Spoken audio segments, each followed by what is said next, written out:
शुभं कुरु त्वं कल्याणम् आरोग्यं धन संपदा। आज की वीडियो में हम आपको बताने वाले हैं कि मेष लग्न की जातक किस प्रकार के होते हैं। लग्नों में चर्चा हम पहले भी कर चुके हैं, लेकिन अब हम आपको मेष लग्न के जातकों की बहुत ही बारीकियां बताएंगे। इसी प्रकार हर लग्न की हम बारीकियां बताएंगे।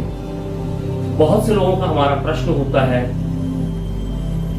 कि हम नक्षत्र किस हिसाब से देखें, चंद्र से देखें या लग्न से देखें। इन सारे प्रश्नों का उत्तर आज आपको इस वीडियो में प्राप्त हो जाएगा। नमस्कार दोस्तों, मैं राजेश कुमार पुरी, आपका ज्योतिष मित्र, आज के इस वीडियो में आप सभी का हार्दिक अभिनंदन करता हूं। हमने एक लंबे अंतराल के बाद पुनः आप लोगों के समक्ष वीडियो रखने प्रारंभ किए हैं। इससे पूर्व हमने एक वीडियो रखा जिसमें हमने आपको प्रिडिक्टिव एस्ट्रोलॉजी का हल्का सा इंट्रोडक्शन दिया। यानी जब हम किसी जातक के बारे में प्रिडिक्ट करना चाहते हैं तो हमें किस प्रकार से समझना चाहिए, किस प्रकार से हमें कुंडली देखनी चाहिए और कुंडली में वह कौन सी विशेष चीजें होती हैं जिनको देखना अत्यंत आवश्यक होता है। इसके अलावा बहुत कुछ होता है जो हम शनि शनि आपको बताना प्रारंभ करेंगे तो आपको समझ में आएगा। आज का यह वीडियो हम मेष लग्न के ऊपर रख रहे हैं। लग्न के बारे में हम पूर्व में भी चर्चा कर चुके हैं, ग्रहों के बारे में चर्चा कर चुके हैं, नक्षत्रों के बारे में भी चर्चा कर चुके हैं, लेकिन यहां हम लग्न विशेष के अंदर घुसकर बारीकी को समझेंगे। और साथ ही साथ आज की वीडियो से हम एक कॉन्टेस्ट प्रारंभ कर रहे हैं, जैसा कि हमने आपको पिछले वीडियो में बताया था। और उस कॉन्टेस्ट में आपको 6 अंकों की संख्या बिल्कुल सीक्वेंस में लगाकर बतानी व्हाट्सएप पर है, क्योंकि यहां कमेंट हम ऑफ रखेंगे ताकि लोग चीटिंग ना कर सके। व्हाट्सएप पर बतानी है। पहले 5 लोगों को हमारी तरफ से एश्योर गिफ्ट है। चलिए, तो आज का जो कॉन्टेस्ट का पहला अंक है वह मैं आपको दे देता हूं।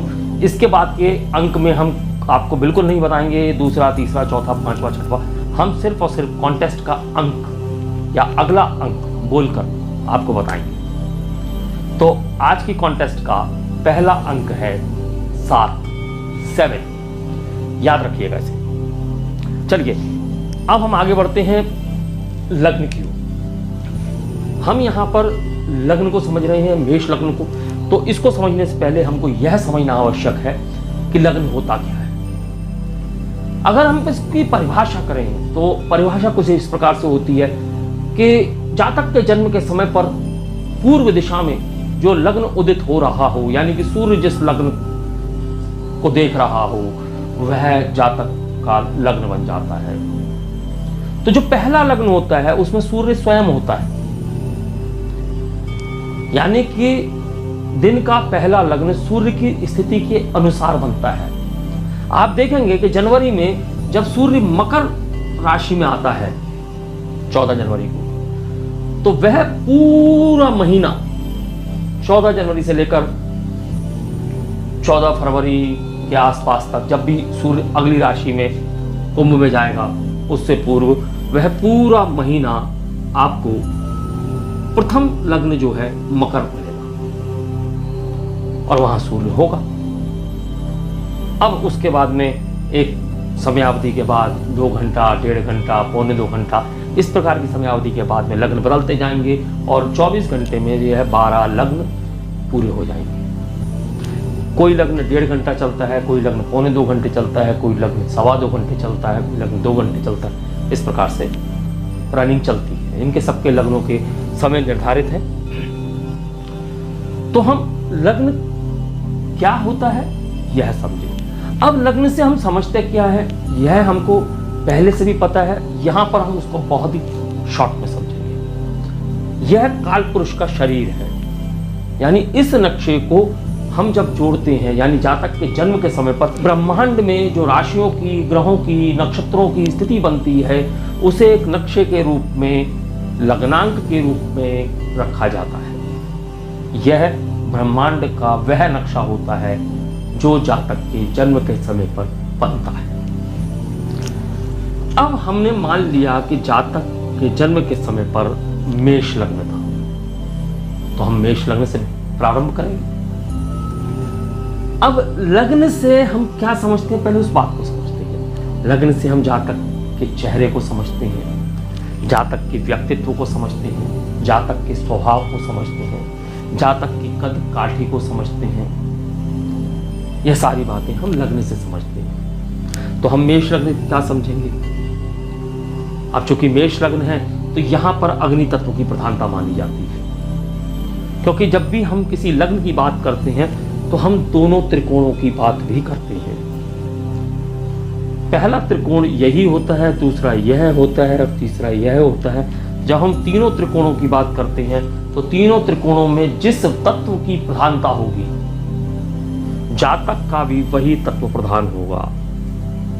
तो यहां हम अग्नि तत्व की बात करें।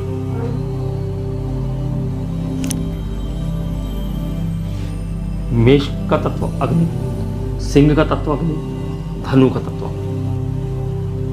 तो जातक में अग्नि तत्व की प्रधानता होगी, तो अग्नि तत्व की प्रधानता में जातक साहसी होगा, निडर होगा, क्रोधी होगा और जातक के नेत्र जो होते हैं चमकदार नेत्र, लालिमा लिया हुआ चेहरा,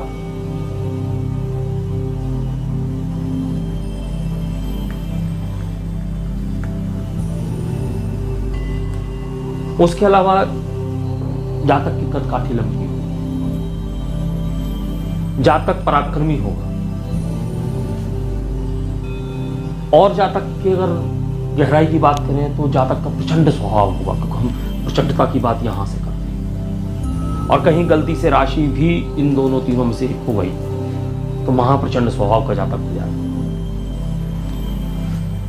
कॉन्टेस्ट का अगला अंक 3। तो यहां पर जातक के चेहरे की बात हो गई, कद काठी की बात हो गई, स्वभाव की बात हो गई, निडर, साहसी, क्रोधी। अब यहां पर चूंकि मेष लग्न की बात हो रही है तो मेष लग्न का स्वामी है मंगल और मंगल की दूसरी राशि है अष्टम भाव, यानी हम संघर्ष की बात भी जातक के जीवन में समझेंगे। तो जातक के जीवन में संघर्ष होंगे, समस्याएं होंगी, परेशानियां होंगी, यह सब भी जातक के जीवन में अवश्य होंगी, लेकिन जातक एक सम्माननीय व्यक्ति बनेगा। याद रखिए, जातक को सम्मान प्राप्त होना ही होना है। अब मेष लग्न वालों का द्वितीय भाव जो होता है वह शुक्र का होता है, साथ ही साथ सप्तम भाव भी शुक्र का होता है। द्वितीय भाव से हम धन की बात करते हैं, सप्तम भाव से भोग की बात करते हैं, यहां से खाने की बात करते हैं, यहां से शारीरिक भोग की, सुख की, इन सब की बात करते हैं और उसका स्वामी यहां शुक्र बनता है। तो जातक में कामुकता देखी जा सकती है। यहां धन की बात करते हैं, धन की स्थिति अच्छी होती है। जरूरी नहीं है कि सारी जिंदगी धन की स्थिति अच्छी हो, लेकिन ग्रहों की स्थिति, परिस्थिति के अनुसार। और यहां पर चूंकि शुक्र उसका स्वामी बनता है और शुक्र स्वयं भोग का, सुख का, लग्जरी का स्वामी, तो धन की बात करेंगे तो धन भाव, और चूंकि मंगल के साथ में उसकी शत्रुता नहीं है तो धन की अच्छी स्थिति हो सकती है। पराक्रमेश बुध बनता है, साथ ही साथ वह ऋणेश बनता है। यहां बुध अशुभ ग्रह होता है पराक्रम का स्वामी, लेकिन रोग, रिपु, ऋण का स्वामी भी बुध है।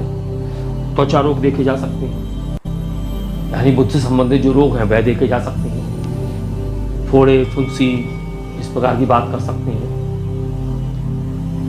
अन्य भी कई रोग होते हैं जो हम मेडिकल एस्ट्रोलॉजी में समझेंगे। फिर हम सुखेश की बात करते हैं तो चंद्र बनता है।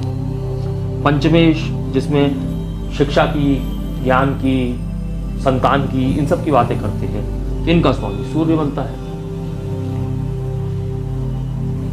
अष्टम की हमने बात कर ली, लग्नेश ही अष्टमेश है। अब हम जब भाग्येश की बात करेंगे तो यह गुरु बनता है, साथ ही साथ व्ययेश भी बनता है। गुरु यहाँ शुभ ग्रह है, सूर्य यहाँ शुभ ग्रह है, लेकिन यहाँ गुरु व्ययेश भी है। खर्चे की बात होगी तो गुरु की बात आई। दशम भाव का और 11वें भाव का स्वामी यहाँ शनि बनता है। अब शनि यहाँ कार्य भाव का स्वामी, तो मेष लग्न में जब कार्य भाव की बात करेंगे तो शनि से संबंधित बात होगी। व्यक्ति न्यायाधीश हो सकता है, व्यक्ति न्याय करने वाला हो सकता है, व्यक्ति लेबर क्लास को, जनता को सुख देने वाला हो सकता है। यह सब बातें हम मेष लग्न में अवश्य समझते हैं। अब चूंकि लग्न मेष है, अभी हमने चंद्र राशि की बात नहीं की। अब कॉन्टेस्ट का अगला अंक नोट करें, 0 यानी कि 0। तो जब हम चंद्र राशि के साथ उसको मिक्स करेंगे तो इस पूरी जो हमने स्थितियां देखी हैं या जातक के बारे में समझा है, इसमें बहुत अधिक परिवर्तन भी आ सकता है। यानी कि यदि लग्न मेष है, जातक यदि मेष राशि, सिंह राशि, धनु राशि का है तो हम क्रोध की बात कर ही रहे हैं, और वो सारी चीजें बढ़ चढ़ के आएंगी।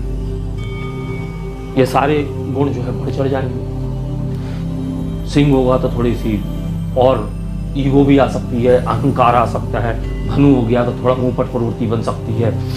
अब लेकिन यदि हम बात करें जल तत्व की कोई राशि बन जाती है, मान लीजिए कर्क बन गई, या मान लीजिए वृश्चिक बन गई, तो वृश्चिक में बात तो मंगल स्वामी है, लेकिन यहां पर स्वभाव में अंतर आ जाएगा क्योंकि जल तत्व है। मान लीजिए मीन बन गई, तो यहां भी स्वामी गुरु है, स्वभाव में अंतर आ जाएगा, लेकिन यहां स्वभाव में अंतर आने के और भी कई तरीके हैं। जब हम बात करते हैं लग्न की, मेष लग्न, मेष लग्न कैसा लग्न है तो हम कहेंगे चर लग्न। तो चलने की बात आती है, व्यक्ति के मूव ऑन करने की बात आती है, व्यक्ति के पुनरुत्थान की बात आती है। जब हम इसकी बात करेंगे तो स्वभाव में चरता होगी, चलायमान स्वभाव हो जाएगा। जब हम सिंह की बात करेंगे तो यहां चंद्र राशि सिंह हो गई, तो चलायमान स्वभाव है, अब उसमें एक स्थिरता आएगी, तो मन स्थिर है, इगोइस्टिक हो गया लेकिन मन स्थिर है। फिर हम चंद्र की यहां धनु राशि में बात करेंगे तो मुंह पर प्रवृत्ति का होगी, लेकिन यहां पर आकर वह द्विस्वभाविक हो गया, स्वभाव में उसके कॉन्फ्लिक्शन दिखाई देना शुरू हो गया। आप कॉन्टेस्ट का अगला अंक नोट करें, 7। इसी प्रकार जब हम अलग अलग तत्वों की बात करते हैं, फिर अलग अलग स्वभावों की बात करते हैं, तो मेष लग्न के जातकों के स्वभाव में, तत्वों में भी परिवर्तन देखा जा सकता है। यह हमने सामान्य सी बातें मेष लग्न के जातकों की। अब यहां पर जो शुक्र है वह मार्केश बनता है, क्योंकि वह द्वितीय और सप्तम भाव का स्वामी प्रबल मार्केश है, लेकिन यहां पर वह लग्न के स्वामी का शत्रु नहीं है। तो ऐसी स्थिति में हम उसे प्रबल मार्केश नहीं मानेंगे। प्रबल मार्केश इसके जो अन्य अशुभ ग्रह हैं उनमें से कोई बन सकता है, या तो शनि या तो बुध। यह मारक स्थिति दे सकते हैं, क्योंकि यहां से भी देखेंगे, यहां से भी देखेंगे। जब अशुभ ग्रहों की बात करेंगे तो बुध अशुभ है, शनि शुभ भी है, केंद्र का स्वामी है, और अशुभ भाव का स्वामी भी है, अशुभ भी है, तो सम हो गया। हालांकि लग्नेश का शत्रु है, तो कहीं कहीं अच्छे फल भी देगा, लेकिन इस लग्न के जातकों के कार्य क्षेत्र के लिए शनि काम कर सकता है। अब चूंकि शनि लाभेश है तो आय में विलंब भी होगा, कुछ चीजों में विलंब आने की स्थिति बनेगी, क्योंकि आय भाव का स्वामी कार्य क्षेत्र में थोड़ा सा विलंब कर सकता है। थोड़ी सी, क्योंकि कार्य क्षेत्र का स्वामी है तो न्याय से संबंधित कार्य देगा, न्याय प्रिय बनाएगा, कार्य उसी क्षेत्र के देने वाला है। इस प्रकार की बातें होंगी। जब हम धर्म की बात करेंगे तो गुरु की बात आएगी, यानी धार्मिक भी होगा। अब गुरु कहाँ जाके बैठा है, किन परिस्थितियों में है, उससे इसकी धार्मिकता का निर्णय होगा। आप कॉन्टेस्ट का अगला अंक नोट करें। 8। अब यहां पर हमने इस बात को समझ लिया कि लग्न के जातक यानी कि मेष लग्न के जातक किस प्रकार के हैं। अब हम इसको और बारीकी से जब समझेंगे तो हम यहां समझेंगे कि मेष लग्न में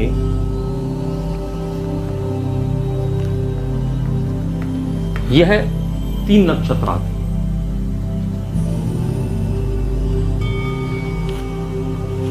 पहला आता है अश्विनी स्वामी केतु, दूसरा आता है भरणी स्वामी शुक्र, तीसरा आता है कृतिका स्वामी सूर्य। यहां अश्विनी के 4 चरण, भरणी के 4 चरण और कृतिका का 1 चरण आता है। अब मेष लग्न की तो हमने बात कर ली। मेष लग्न में जब हम केतु के स्वामित्व की बात करेंगे तो यहां केतु के स्वामित्व में कुछ और परिवर्तन आएंगे, कुछ और चीजें आएंगी। यानी अगर हम बात करें अश्विनी की तो अश्विनी से हम अश्विनी कुमारों की बात करते हैं, हम हीलिंग की बात करते हैं, उपचार की बात करते हैं। जातक डॉक्टर हो सकता है, जातक हीलर हो सकता है, जन्मजात हीलर हो सकता है, अपनी बातों से हील करने वाला हो सकता है, अपनी क्रियाओं से लोगों का उपचार करने वाला हो सकता है। साथ में और भी बहुत सी बातें जोड़ेंगे। हम नक्षत्रों के वीडियोस में यह सारी बातें बता चुके हैं, लेकिन यहाँ पर हम उसको थोड़ा सा पुनरावृत्ति करके उन्हें समझाएंगे। अब यहाँ पर दूसरा भरणी आता है, तीसरा कृतिका का पहला चरण आता है। तो हम यहाँ भरणी का देखेंगे तो शुक्र है, तो शुक्र से अब इसमें भी हम नवांश स्वामी की स्थिति देखेंगे कि अश्विनी के पहले चरण में जन्म हुआ है, तो पहले चरण का स्वामी नवांश में कौन बनता है? यहाँ तो केतु है, तो केतु के साथ किसके उसकी मित्रता है या नहीं है, समझेंगे इस बात को। तो किस प्रकार का जातक का स्वभाव बन जाएगा, फिर हम आने वाले वीडियो में जो समझने जा रहे हैं वह हम समझेंगे। जैसे हमने जाना कि कोई भी नक्षत्र, अश्विनी की बात नहीं करेंगे, कोई भी नक्षत्र, यहाँ पर अगर हम लग्न की बात करेंगे तो यहाँ अश्विनी जो है 0 से 13 डिग्री 20 मिनट तक रहने वाला है, यानी कि 13 अंश 20 कला। अब हम यहाँ पर चूंकि 4 चरण करेंगे तो 3 डिग्री 20 मिनट का मान आएगा। हम इसके और छोटे चरण करने वाले हैं। अब हम यहाँ पर आपको समझाएंगे 0 से 1 डिग्री यदि लग्न है तो क्या होगा, 1 से 2 डिग्री यदि लग्न है तो क्या होगा, 2 से 3 डिग्री यदि लग्न है तो क्या होगा। आप बारीकी समझ पाएंगे कि हम अब आपको 1-1 डिग्री पे जातक में क्या परिवर्तन हो सकता है वह समझाएंगे। हमसे किसी ने प्रश्न किया था हमारे कमेंट्स में कि जातक कि किस नक्षत्र से जातक को समझना चाहिए, जन्म नक्षत्र से या लग्न नक्षत्र से। आप इस वीडियो से भी समझ सकते हैं कि दोनों के ही नक्षत्रों का बहुत महत्व है। चंद्र नक्षत्र से भी हम जातक के बारे में बहुत कुछ समझते हैं, लेकिन लग्न का नक्षत्र भी उसमें समावेशित होता है और लग्न का नक्षत्र भी अपना प्रेडिक्शन देता है और दोनों का एक सम्मिश्रण बनाकर हम प्रेडिक्शन निकालते हैं। यहां आपके हर भाव का, हर नक्षत्र का हर चरण और हर चरण की हर डिग्री महत्वपूर्ण बनती है। जब प्रेडिक्शन करना है तो सिर्फ यहां से प्रेडिक्शन नहीं होगा, यहां से आप सिर्फ स्वभाव समझ सकते हैं। यह जड़ है, जड़ समझेंगे आप हमारे अश्विनी नक्षत्र के वीडियो आई बटन में देख सकते हैं। फिर आप भरणी नक्षत्र के वीडियो आई बटन में देख सकते हैं। फिर आप कृतिका नक्षत्र के वीडियो आई बटन में देख सकते हैं। तो इनको देखें, लग्न को समझें। हमने कहा यह जड़ है, तो यह सिर्फ जड़ है। अब इसमें से जो तने निकलते हैं, डालियां निकलती हैं, पत्ते निकलते हैं, वह इसके षोडश वर्ग होते हैं, यानी कि 16 अंक। इंसान के जीवन के हर पहलू से जुड़ा हुआ एक वर्ग है। हम यहां से सिर्फ व्यक्ति को ईश्वर ने क्या दिया है वह समझते हैं। व्यक्तित्व तो समझ लिया, धन ईश्वर किस प्रकार का दे रहा है, पराक्रम किस प्रकार का है, सुख किस प्रकार का है इसके जीवन में, यह सब बातें समझते हैं। लेकिन कब मिलेगा, कैसे मिलेगा, क्यों मिलेगा, कब होगा, कैसे होगा, क्यों होगा, यह सब बातें समझने के लिए हमको षोडश वर्ग भी पढ़ने पड़े। लेकिन अभी हम सिर्फ लग्न को समझेंगे। फिर हम जब कुंडलियां लगाएंगे तो षोडश वर्गों को साथ में लगा के एक कुंडली के साथ एक समस्या के लिए कौन सा वर्ग यूज होगा, उसको कैसे पढ़ना है, यह सब आपके समक्ष रखें। कॉन्टेस्ट का अगला अंक है 0। अगला वीडियो हम आपको वृष लग्न का देंगे, यानी हमारा मेष लग्न प्रारंभ हो गया है, इसका वीडियो चलते रहेंगे। अब हम आपको क्रमशः सभी लग्नों के वीडियोस देते रहेंगे। मेष लग्न का जो अगला वीडियो आएगा उसमें जैसा हमने बताया आपको, हम 0 डिग्री से प्रारंभ करेंगे। इसी प्रकार हम वृषभ को समझेंगे, फिर उसका भी 0 डिग्री से प्रारंभ करेंगे। बहुत लंबे लंबे वीडियोस जाने वाले हैं। आप ये मत समझिएगा कि हमने एक ही बार में मेष लग्न खत्म कर दिया। हर घर में ग्रहों की स्थिति, हर घर में किस प्रकार से नक्षत्र पीड़ित हो रहे हैं, किस प्रकार से नक्षत्र जवाब दे रहे हैं, ये सब बातें आने वाली वीडियोस में समझेंगे। यदि आपको हमारे द्वारा उपलब्ध जानकारी पसंद आई, समझ में आई हो, तो आप निश्चिंत होकर लाइक करें, शेयर करें, और कमेंट तो हमने इस वीडियो में अभी बंद कर रखे हैं, लेकिन आप गुरुवार से कमेंट भी कर सकते हैं। उससे पहले के कमेंट्स आप सिर्फ व्हाट्सएप पे करेंगे। व्हाट्सएप नंबर हमारा स्क्रीन पे रोल भी हो रहा है और साथ ही साथ हमारे डिस्क्रिप्शन बॉक्स में भी मिलेगा। तो उस व्हाट्सएप नंबर पे आप हमें कॉन्टेस्ट का उत्तर देंगे। हमने 6 अंक पूरे के पूरे बोल दिए हैं। उन 6 अंकों को आप हमें बताएंगे उसी सीक्वेंस में जिस सीक्वेंस में हमने बोला है। यकीन जानिए, पहले 5 उत्तरों को हम कुछ प्राइज देने वाले हैं, और वो प्राइज क्या होगा यह जब हमारे पास में उत्तर आ जाएंगे, उसके बाद जो हम वीडियो आपके समक्ष प्रस्तुत करेंगे उस वीडियो में आपको बताया जाएगा। साथ ही साथ जो हमारे प्राइज विनर होंगे उनके नाम बताए जाएंगे। आप प्राइज जीतते हैं तो आपको सूचित करेंगे, आप हमें अपना एड्रेस भेजेंगे और हम आपको वह गिफ्ट भेजेंगे। और प्राइस क्या होगा यह हम उससे अगले वीडियो में ही बता देंगे। उसके लिए आप निश्चिंत रहिए, ठीक है। तो अगले वीडियो में हम आपसे पुनः मुलाकात करेंगे एक नए कॉन्टेस्ट के साथ, एक नए प्रश्न के साथ। और हमारा सिस्टम वही रहेगा कि प्रश्न का उत्तर देने वाले को कुछ ना कुछ अवश्य प्राप्त होने वाला है। इसमें आप हमसे प्रेडिक्शन भी ले सकते हैं, अपनी कुंडली का फ्री विश्लेषण भी करवा सकते हैं, टेलीफोन पर बात करके पूरी बातें समझ सकते हैं, और भी बहुत कुछ है जो आपको हमारे बारे में बहुत जल्दी समझ में आ जाएगा। अगले वीडियो तक के लिए मैं आपसे आज्ञा चाहता हूँ। नमस्कार, धन्यवाद। शुभं कुरु त्वं कल्याणं।